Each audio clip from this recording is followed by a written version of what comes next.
ଆଜିର ଦୁନିଆରେ ସେହି ଲୋକଙ୍କୁ ସବୁବେଳେ ଦୁଃଖ ମିଳେ, ଯିଏକି ସମସ୍ତଙ୍କୁ ନିଜର ବୋଲି ଭାବି ନିଏ।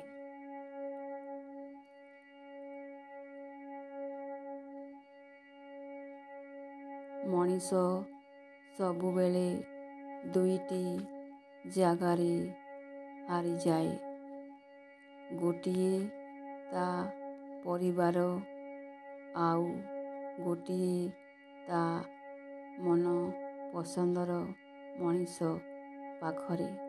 ଜୀବନରେ ପରିସ୍ଥିତି ସହ ଲଢ଼େଇ କରି ହୁଏ, ଭାଗ୍ୟ ସହ ନୁହେଁ। ଭାଗ୍ୟ ବି ବଡ଼ ଅଜବ ଜିନିଷ। କାହାକୁ ଦିଏ ଆଉ କାହା ପାଖରୁ ସବୁକିଛି ଛଡ଼େଇ ନିଏ।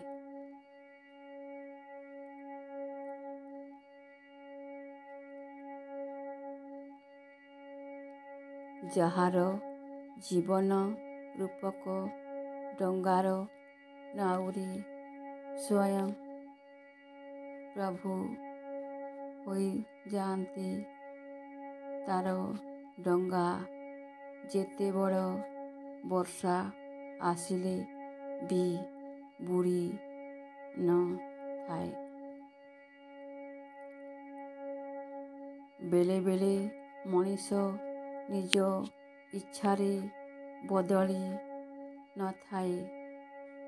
ମିଳୁଥିବା ଦୁଃଖ, କଷ୍ଟ, ସମୟ ଆଉ ପରିସ୍ଥିତି ତାକୁ ବଦଳିବା ପାଇଁ ବାଧ୍ୟ କରିଥାଏ।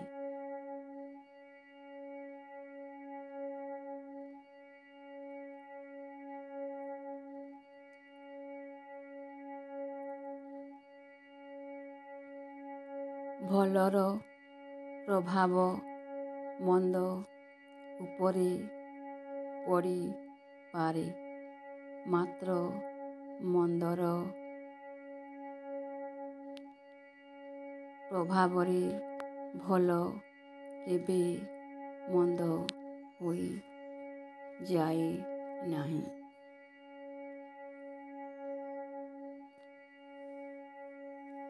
ଆଜିର ଏ ଦୁନିଆରେ ତୁମେ ମିଛକୁ ଯେତେ ଧୀରେ କୁହନା କାହିଁକି, ସମସ୍ତେ ଶୁଣି ପାରିବେ। କିନ୍ତୁ ସତକୁ ଯେତେ ଲୁଚେଇକି କହିଲେ ବି କେହି ଶୁଣି ପାରିବେ ନାହିଁ। ସଂସାରରେ ସବୁଠାରୁ ବଡ଼ ଔଷଧ ହେଉଛି ହସ।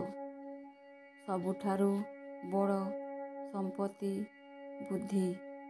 ସବୁଠାରୁ ବଡ଼ ଅସ୍ତ୍ର ହେଲା ଧୈର୍ଯ୍ୟ, ଆଉ ସବୁଠାରୁ ବଡ଼ ସୁରକ୍ଷା ହେଉଛି ବିଶ୍ୱାସ।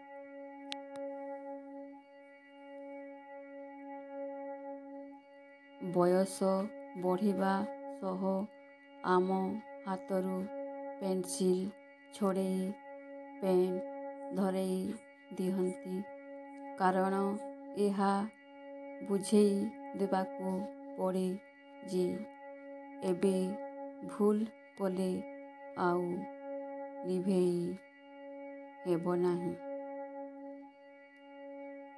ଛଳନାପୂର୍ଣ୍ଣ ମଧୁର ବଚନ ଧାରୁଆ ଅସ୍ତ୍ରଠାରୁ ବି ଭୟଙ୍କର।